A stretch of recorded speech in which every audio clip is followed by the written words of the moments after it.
ถ้าตอบ3ข้อนี้ได้แสดงว่าตัวตนอยู่ออนไลน์ของเจ้าชัดเจน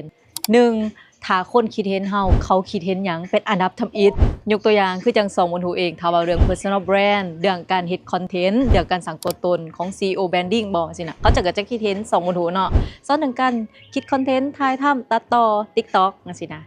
2ถ้าหายไปเดือนหนึ่งจะมีคนหูซึกบ่ลองสังเกตโดดอยู่2เฮาจะมีคนมาคอมเมนต์ว่าหายไปไสคือบ่เห็นโพสต์คลิปท่าเบิ่งคลิปอยู่เด้ออันนี้นี่แหละเนาะเป็นสิ่งหนึ่งที่บอกว่าตัวตนเฮาชัดเจนเพราะเฮาชัดเจนแล้วเฮาจะมีฐานคนที่ท่าเบิ่งเฮานั่นเอง3มีคนแนะนำ2เฮาให้คนอื่นต่อบ่ยกตัวอย่างเวลาเฮาเฮ็ดคอนเทนต์หรือเฮ็ดบริการหรือสินค้าของเฮาลงไปหั่นน่ะเขาเจ้าแท็กหมู่เขามาเบิ่งบ่หรือเขาเจ้าแชร์ออกไปหรือส่งให้คนที่เขาเจ้ารู้จักเบิ่งบ่ถ้าว่าเขาแชร์หรือว่าส่งให้คนอื่นเบิ่งแสดงว่า2เฮามีประโยชน์แล้วก็ตรงจุดกับเขาเจ้านั่นบ่งบอกว่าเฮามีตัวตนที่ชัดเจนลูกค้าก็เลยแนะนำแล้วก็บอกต่อเนาะอย่างเช่น2บ่ดูไว้น่ะเวลาเว้าเรื่อง personal brand เรื่องการสร้างตัวตนเวลาแนะนำเทคนิคต่างๆเขาจะแท็กกันเข้ามาเบิ่งบางคนก็เซฟไว้แล้วก็แชร์ส่งต่อให้กันอันนี้บ่งบอกว่าเฮามีตัวตนที่ชัดเจนลองไปเช็คเบิ่งตัวเองเนาะ3ข้อนี้บอกกันเลยว่าถ้าเฮาเฮ็ดครบแล้วเฮาชัดเจนเฮาฮู้ว่าเฮาแม่นไผ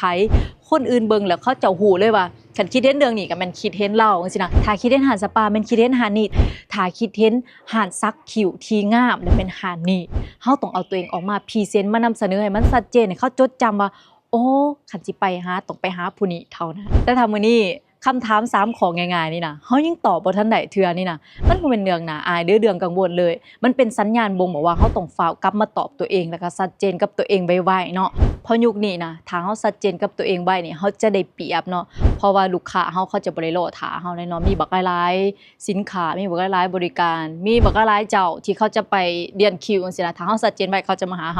ฮาจะเป็นเจ้าแรกแล้วก็อยู่ในใจของลูกค้าแต่ถ้าว่าฟังมาฮอดตอนนี้แล้วถ้าว่าเฮายังตอบตัวเองบ่ได้เทื่อหั่นน่ะสามารถเข้ามาติดตาม2หูป้าไว้เพราะเฮาจะมาแนะนำให้ทุกคนได้ความรู้ไปต่อยอดกับ2ตัวเองและก็สินค้าบริการของตัวเองได้เนาะ